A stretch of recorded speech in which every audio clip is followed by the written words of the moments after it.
pertama, kelas histologi teori D1 akan mempresentasikan tentang histologi jaringan limfoid primer.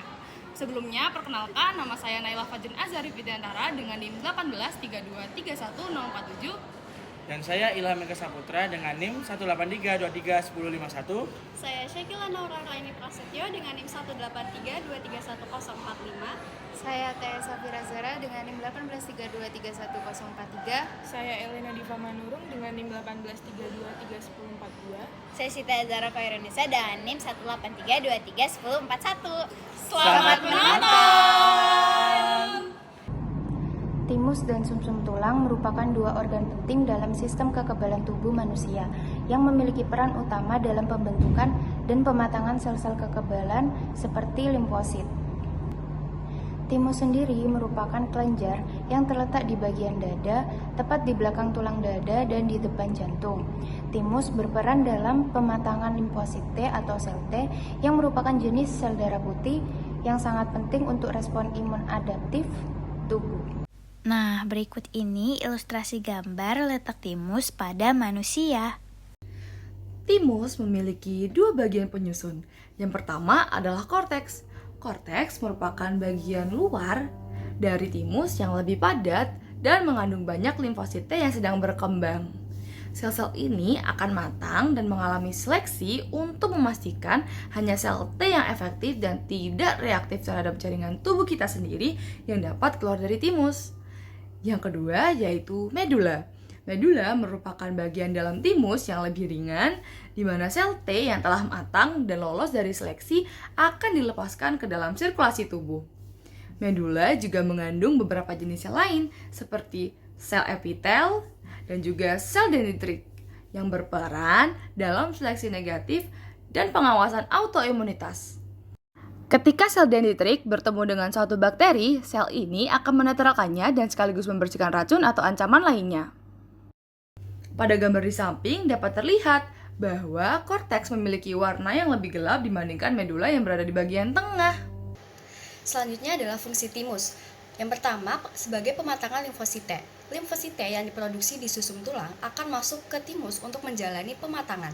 Nah, dalam proses ini mereka akan belajar membedakan antara sel tubuh dan juga patogen, seperti bakteri atau virus. Yang kedua ada seleksi positif dan negatif.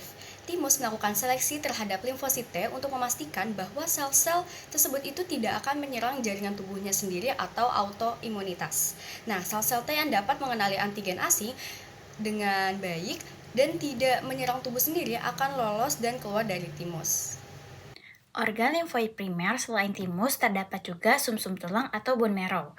Sumsum tulang adalah jaringan spons yang terdapat di dalam rongga tulang, terutama pada tulang punggung, tulang panggul, dan juga tulang dada. Sumsum tulang berfungsi sebagai tempat utama produksi sel-sel darah, termasuk sel-sel darah putih yang terlibat dalam respons imun. Pada bone marrow terdapat red bone marrow atau sumsum tulang merah yang berfungsi untuk menghasilkan sel darah merah, sel darah putih, dan juga trombosit.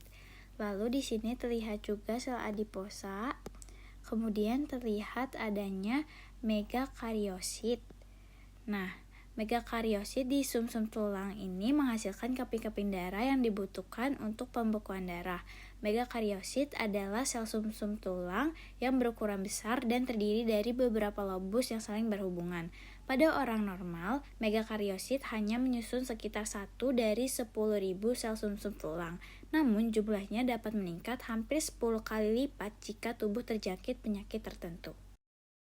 Lalu dapat kita lihat pada bone marrow terdapat trabekula. Trabekula adalah potongan tulang keras yang terbentuk tipis dan mengalir di dalam sumsum tulang. Trabekula tulang membentuk struktur spons pada tulang cancellus yang terletak di tulang belakang, tengkorak, tulang rusuk, panggul, dan ujung tulang panjang. Selanjutnya, saya akan menjelaskan mengenai penyusun sumsum tulang.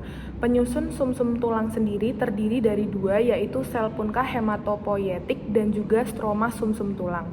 Sel punka hematopoietik merupakan sel induk yang dapat berdiferensiasi menjadi berbagai jenis sel darah, termasuk sel darah merah yaitu eritrosit, sel darah putih leukosit, dan juga trombosit atau keping darah. Yang kedua adalah stroma sumsum tulang. Stroma sumsum tulang merupakan jaringan pendukung yang terdiri dari sel-sel fibroblast, kolagen, dan juga matriks ekstraseluler yang menyediakan lingkungan untuk sel punka hematopoietik. Selanjutnya yaitu fungsi dari sumsum tulang atau bone marrow, di mana yang pertama sebagai hematopoiesis atau pembentukan sel darah, yang kedua sebagai tempat penyimpanan sel punca. Pada hematopoiesis, sumsum tulang adalah tempat di mana sebagian besar sel darah diproduksi, termasuk dari limfosit B, yang nantinya akan berfungsi dalam respon imun tubuh.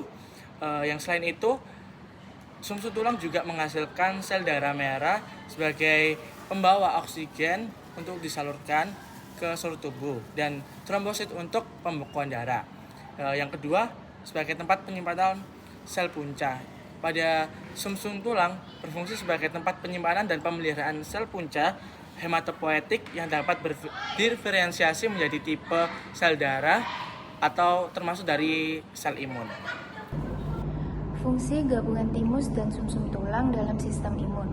Sumsum tulang berperan dalam produksi sel-sel darah termasuk limfosit B yang terlibat dalam respon imun humoral. Selain itu, sel-sel punca hematopoietik di sumsum tulang juga menghasilkan limfosit T yang kemudian akan diproses di timus. Timus sendiri berperan dalam pematangan limfosit T yang sangat penting untuk mengenali dan menyerang sel-sel yang terinfeksi atau sel kanker. Limfosit T yang matang di timus kemudian beredar di seluruh tubuh untuk menjaga kekebalan tubuh terhadap infeksi. Secara keseluruhan, timus dan sumsum tulang bekerja sama untuk membentuk dan mematangkan sel-sel kekebalan tubuh yang berperan penting dalam melawan penyakit dan menjaga homeostasitas tubuh. Sumsum tulang adalah jaringan lunak dan kenyal yang ditemukan di dalam tubuh kita. Sumsum tulang bertanggung jawab atas produksi semua sel darah dalam tubuh kita, termasuk sel darah merah, sel darah putih, dan trombosit. Sel-sel darah ini sangat penting untuk membawa oksigen ke organ tubuh kita, melawan infeksi, dan membantu pembekuan darah. Jenis sumsum tulang ada dua jenis, sumsum tulang merah dan sumsum tulang kuning. Sumsum tulang merah ditemukan pada tulang pipi tubuh kita, seperti panggul, tengkorak, tulang rusuk, dan tulang dada. Sumsum tulang merah bertanggung jawab untuk memproduksi semua jenis sel darah. Sumsum tulang kuning di sisi lain ditemukan di tulang panjang tubuh kita seperti tulang paha dan humerus. Sumsum tulang ini menyimpan lemak dan tidak memproduksi sel darah.